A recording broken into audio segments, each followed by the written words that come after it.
Bonjour, nous sommes le dimanche 3 juin et nous avons rendez-vous. Venez, nous allons à la fontaine Vigny.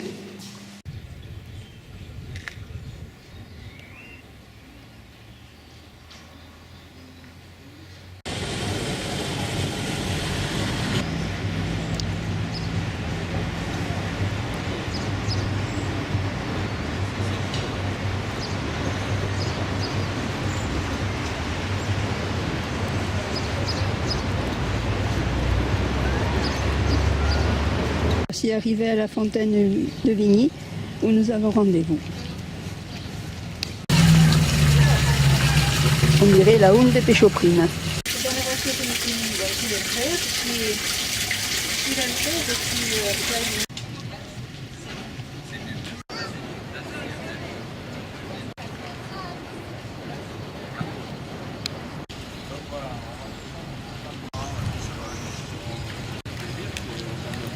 Etc.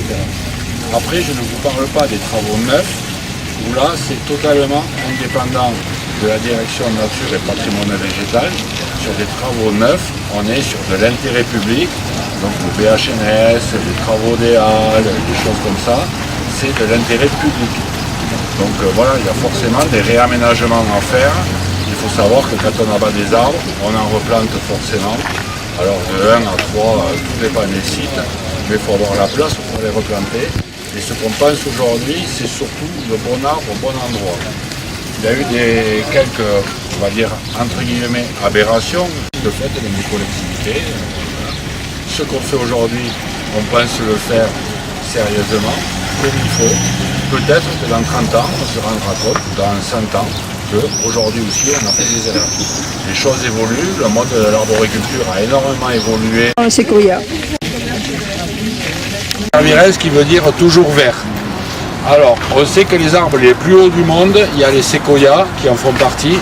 C'est pas forcément cela. Ce qu'on trouve aux États-Unis, c'est plutôt le séquoia giganteum, qu'on verra plus tard au stade Tissier. Celui-là, c'est le Sempervirens, mais c'est l'arbre le plus haut de Pau.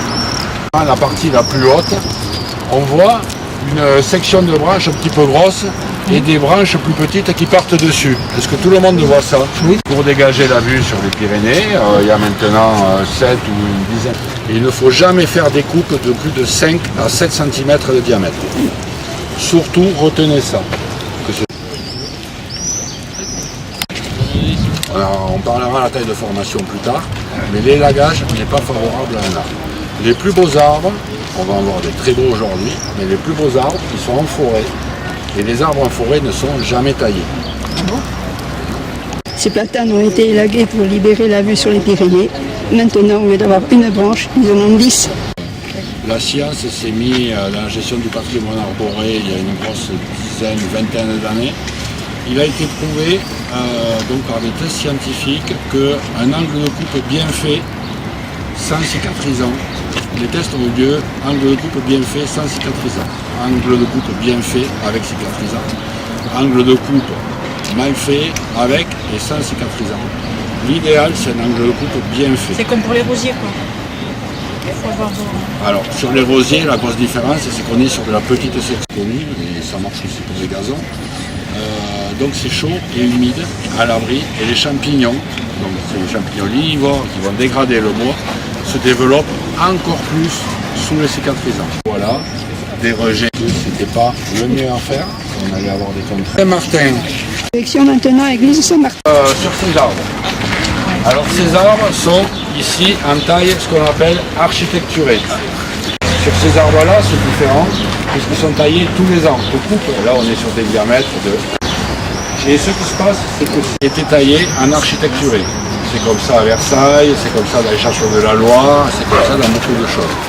Donc aujourd'hui, si on voulait remplacer ces arbres et mettre du chêne en forme libre ou n'importe quoi, on ne pourrait pas. L'architecte des bâtiments de France nous dirait non, historiquement, cette place est taillée avec des arbres en port architecturé. Donc on respecte l'histoire et on conserve cet alignement. Oui, mais allez demander aux gens qui habitent à Alsace-Lorraine. Ouais. Oui, ça je suis d'accord. Toujours plus sensible aux maladies que si vous ne les taillez pas. Ah, le contraire. Ça, moi c'est j'avais bien. pensé le contraire. tout ce que vous taillez, Je taille plus rien. tout ce que vous taillez, vous le fragilisez. Il faut désinfecter. Merci l'arbre alors. Hein. Merci.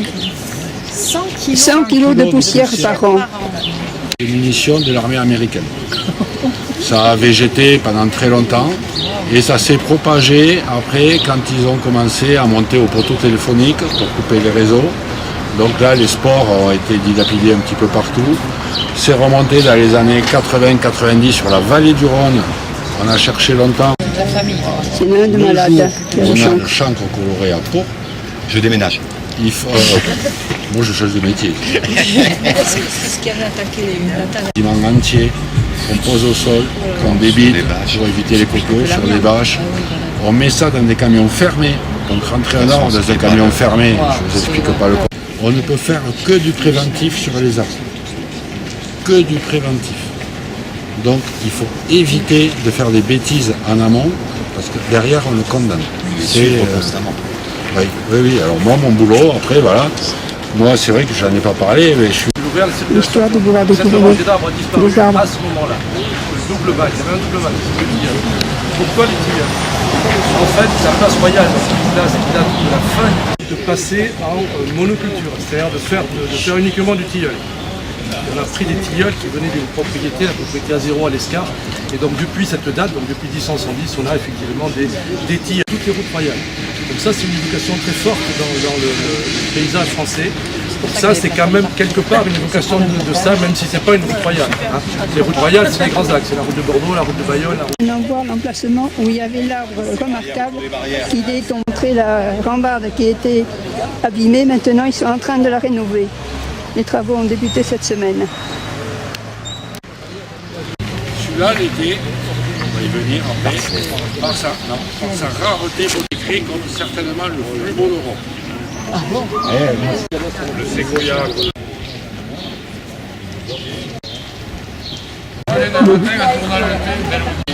A collecté une graine, a fait un semis, il a fait pousser, et il est aujourd'hui au domaine de Certes, on va le mettre en valeur. Et ce que je viens d'apprendre il n'y a pas longtemps, c'est qu'on a, c'est aussi un collègue, même s'il n'est pas à la ville de Pau, mais qui était jardinier à l'hôpital à Pau, qui est aussi venu ramasser des graines, a fait un semis, et il y a le même arbre à l'hôpital à Pau. Je n'ai pas encore vu, on doit aller voir. Et voilà. Je vais le voir, mais je n'en souviens Pas. C'est sûrement le plus gros de Pau, puisque c'est une espèce qui ne vit pas très très longtemps. Il a eu des coupes drastiques à une époque, ce qui n'a pas fait du bien. Donc on est quand même au-dessus d'une, vous voyez, qui sont creuses, qui permettent à l'ensemble de bouger. Il ne faut pas que ce soit rigide, parce que si c'est rigide, ça casse. Le fait que ce soit souple, il y a... Au mois de mars, quand les nouvelles poussent, comme les faut tomber les feuilles. Voilà. Donc là, on est en mars. Celui-ci, il garde les feuilles vertes l'hiver. Alors après, est-ce que... C'est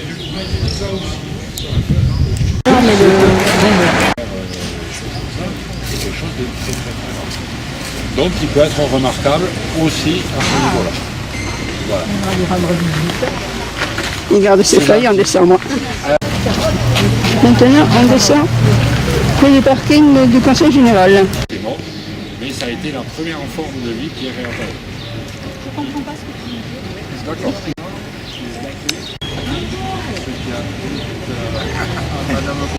Au niveau nauséabonde, c'est affreux. Il faut être honnête, c'est entre le vomi et caca de chien. C'est vraiment très très problématique. Et en Asie, il n'y a aucun souci avec ça, parce que les Asiatiques ramassent, ouvrent, prennent la graine qui est à l'intérieur, les font frire, et a priori c'est un régal. Donc là-bas, ils n'ont aucun souci avec ça. Je ne suis pas sûr. En revanche, s'il y y a des gens qui habitent à côté de l'église Sainte-Bernadette, il y a Je pense que c'est dû à son feuillage magnifique au printemps. C'est vrai que ça pourrait, mais non. 42 écus, c'est parce que c'est un botaniste anglais qui a été le chercher en Asie. Beaucoup d'arbres qu'on a en Europe viennent d'Asie. 40 écus à l'époque, c'était énorme. Et il a acheté cet arbre-là, 40 écus. Ça n'a rien à voir avec le feuillage, même si le feuillage est jaune, on peut faire passer à l'écu. Et même avant d'avoir prendre le funiculaire pour nous rendre au pied du séquoia. On va se trouver maintenant au pied du funiculaire. Puis le funiculaire, j'arrive un peu en retard. Alors il y avait les fruitiers, on va y venir, mais surtout sur les mastiques et autres choses qu'on pouvait mettre sur les angles de coupe. Je vous ai dit qu'un angle de coupe, ce qui comptait, il ne fallait pas mettre de mastic, qui ont été très mal faits. Alors j'ai pas réussi à savoir qui les avait fait, a priori ça a été au moment du Grand Prix. Voilà, ces angles-là ne vont pas se ranger et on ne vient pas blesser le tronc, ce qui permet au tronc de cicatriser. Là, il faut réellement à la ride de l'écorce, voilà, et pas venir impacter le tronc. Ici on a impacté le tronc, ce qui fait que là, ça ne cicatrise pas ou que ça va être très long. Et sur ces taillés, ou très peu taillés, uniquement la taille de formation. La taille des fruitiers, c'est tout à fait autre chose, puisqu'on cherche à les faire se reproduire, puisqu'on veut du fruit. Un arbre, plus on le taille, plus on le stresse, plus il est stressé, plus il a envie de se reproduire, parce que les végétaux, quand ils se sentent dépérir, cherchent à se reproduire. Donc ils font de la fleur, ils font du fruit, ils font de la graine. C'est l'autre séquoia, on a parlé des Sempervirens qu'on a vu tout à l'heure. Celui-là, c'est le Giganteum. Pour la petite histoire, voilà, là où il y a Lola, là, cet espace qui est peu enherbé, on avait un magnifique séquoia Giganteum qui a séché en moins de 6 mois. Il a séché en moins de 6 mois suite à la pose de ce plot, du plot, de caméra vidéosurveillance fondamentale.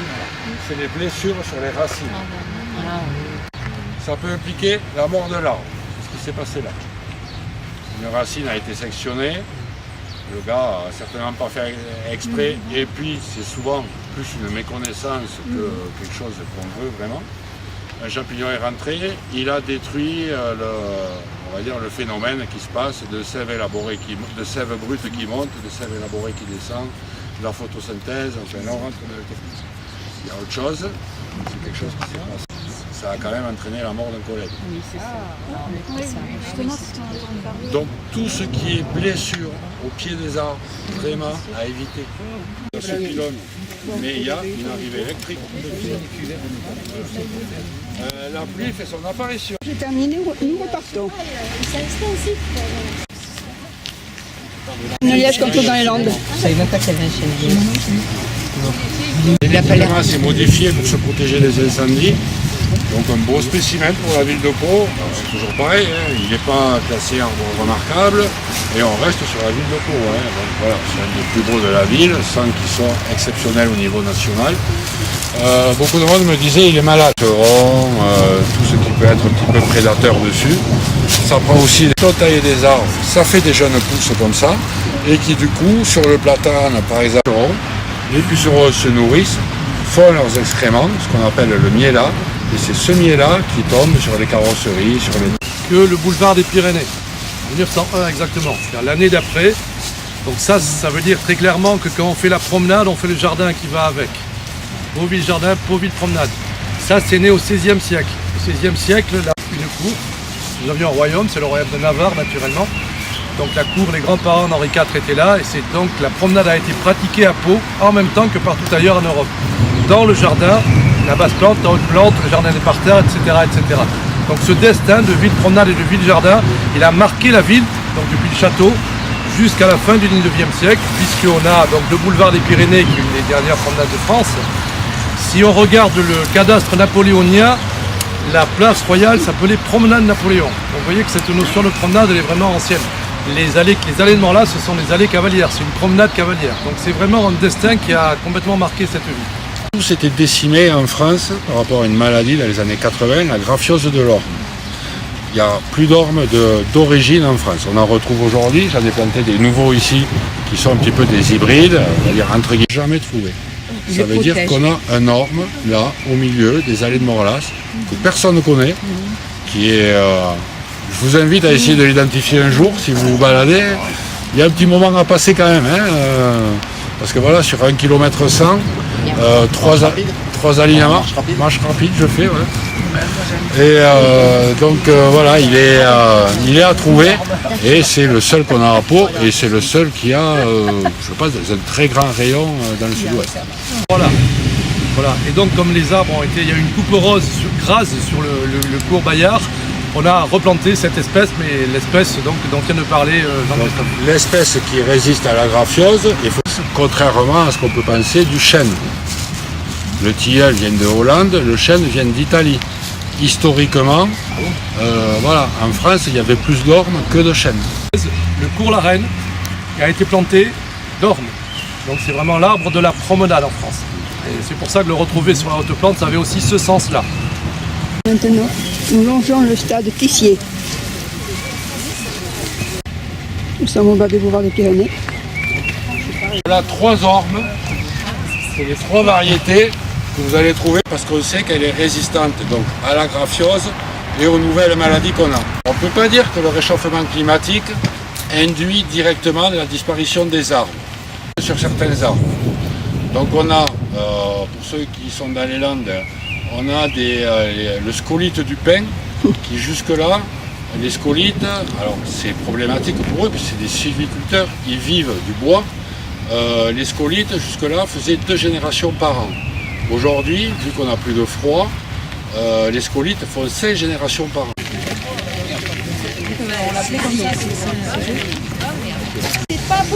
Je sens là. L'écorce, ça aide. Ça n'a pas du tout les feuilles. Les feuilles jaunes. Non plus. Angiospermos. Et dans la série Qui suis-je, celui-là. Celui-là, il est plus facile à trouver. Ici, on est loin de tout. Chêne. Et c'est un chêne Marilandica, de Maryland, aux États-Unis. Vraiment très rare, c'est le seul à Pau. Et il a la particularité de faire des glands, mais plus petits que l'ongle de votre petit doigt. Et son mot, tout seul, hein, par rapport.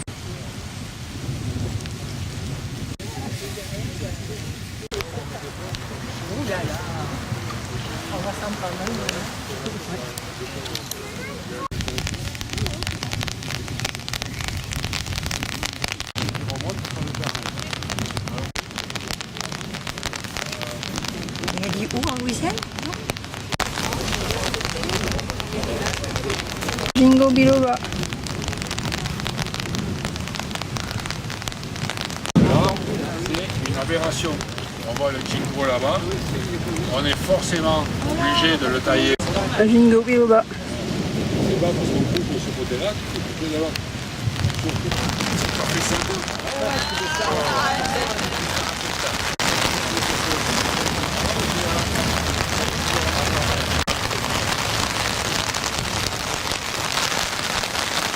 La pluie, l'orage et le vent ont interrompu cette magnifique présentation.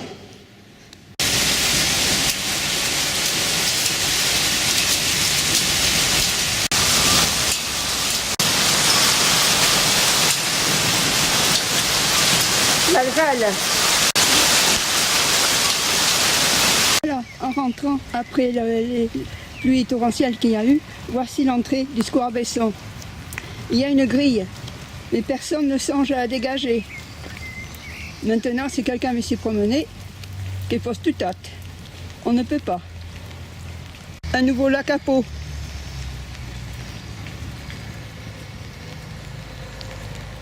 Voilà, c'était ma vidéo de ce dimanche 3 juin pour vous présenter la balade urbaine proposée par les rendez-vous avec la nature palois. Et vous donne rendez-vous pour voir de futurs WDD Méchant News. À bientôt!